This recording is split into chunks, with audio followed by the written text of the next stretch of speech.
I'm Jeremy, and this is my hobby.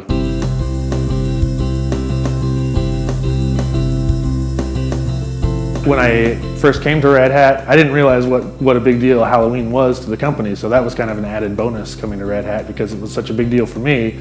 So every year, as part of Red Hat's Halloween celebration, celebrating that first release that they had on Halloween, we of course have to tie that into our Halloween events. For me, the big deal is the Halloween costume contest. And the first really big one I did was 3 years back, and that was the tree. It was kind of inspired by Lord of the Rings. It was an Ent. The year after that, I did a kind of a walking tank, battle tank, right? It was a mech is what I called it, right?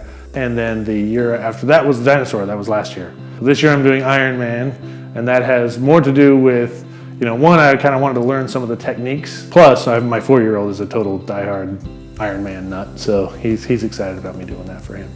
Being involved in the cosplay community is a lot like being involved in an open source community. In fact, I think there's a lot of carryover of the same types of people.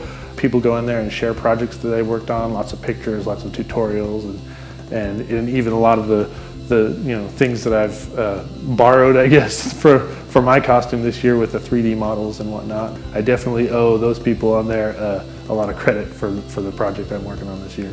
I've always been adamant that the way to improve the way we do things is to do it with an open source approach, right? Doing it the open source way, as our mission statement says, right?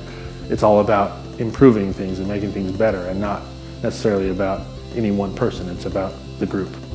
It starts with a 3D model, right? And it starts from there, and it gets printed out onto just plain old paper. From there, I transfer that pattern onto a foam piece, glue it together, following the pattern and referencing the 3D model a lot. And that's really kind of where the artistic piece comes in, I mean, this is more craftsmanship than anything else, but it kind of takes that artistic eye to see what's happening on the 3D model and sometimes making adjustments as needed. And then from there, you're finishing it out. So putting on, spraying on a coating of spray rubber, and getting the paint colors you want on there, putting a gloss finish on top of that. And then obviously the final piece is getting the lights in, right? It wouldn't be Iron Man without the arc reactor and in the hands and in the eyes and everything. So, of course, I don't exactly do this hobby for any praise or glory or for any prizes. It's really more for the fun and more for the sharing. But that doesn't mean I don't want to win. Of course, I want to win.